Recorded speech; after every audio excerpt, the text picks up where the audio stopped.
The book of Daniel opens with a somber note, a vivid reminder of God's sovereignty and the consequences of disobedience. Daniel chapter 1 verses 1 and 2 states, "In the 3rd year of the reign of Jehoiakim king of Judah, Nebuchadnezzar king of Babylon came to Jerusalem and besieged it. And the Lord gave Jehoiakim king of Judah into his hand with some of the articles of the house of God, which he carried into the land of Shinar to the house of his God, and he brought the articles into the treasure house of his God. Daniel, a young noble from Judah, is taken into captivity. This isn't merely a historical event, it is a divine orchestration. God's hand is evident even in the judgment and exile of his people. The Lord gave Jehoiakim into Nebuchadnezzar's hand, signifying that nothing happens outside of God's control. The captivity was a consequence of Judah's persistent rebellion and idolatry, a direct fulfillment of the warnings given by the prophets, such as Jeremiah and Isaiah. The introduction to the book of Daniel sets the stage for a remarkable journey of faith, courage, and divine revelation.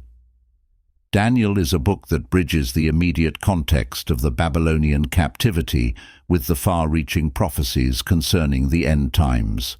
The life of Daniel and his companions exemplifies unwavering faithfulness to God amidst a pagan culture, demonstrating that God's power and wisdom surpass any earthly kingdom or ruler. Daniel chapter 1 verses 1 and 2 highlights God's judgment on Judah. Jehoiakim's reign was marked by evil in the sight of the Lord, as recorded in 2 Kings chapter 23 verses 36 through 37. Jehoiakim was 25 years old when he became king, and he reigned 11 years in Jerusalem. His mother's name was Zebudah, the daughter of Pedaiah of Rumah, and he did evil in the sight of the Lord, according to all that his fathers had done. The siege of Jerusalem by Nebuchadnezzar was not merely a political maneuver, but a divine act of judgment. In this context, we see the articles from the house of God being taken to Babylon. This symbolizes not just the physical defeat, but a spiritual defilement. The holy items of God's temple were placed in the house of a pagan god. This act of sacrilege underscores the depth of Judah's fall and the seriousness of their disobedience. Despite this grim beginning, the book of Daniel is infused with hope and the certainty of God's ultimate victory.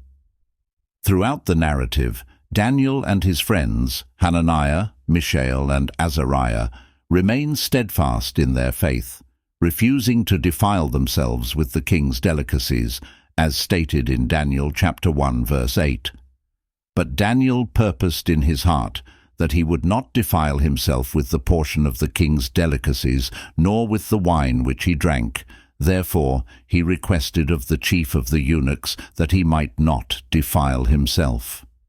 Their commitment to God, even in the face of potential death, is a testament to their deep trust in God's sovereignty.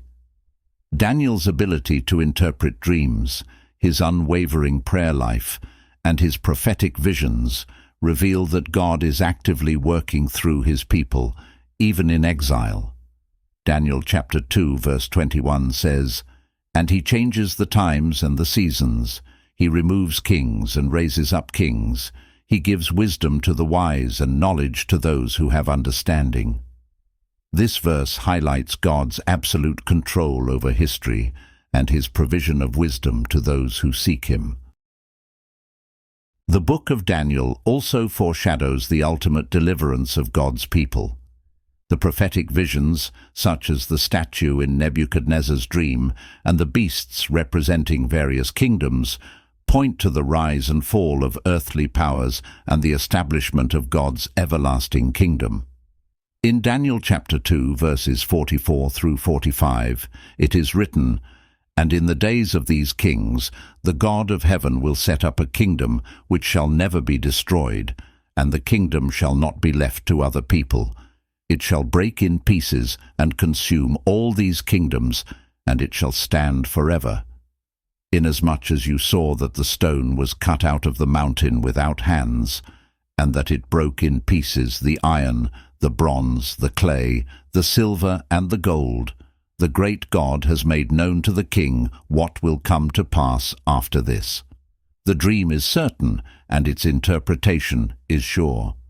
Daniel's unwavering faith and God's sovereign plan are interwoven throughout the book, challenging us to remain faithful in a world that often stands in opposition to God.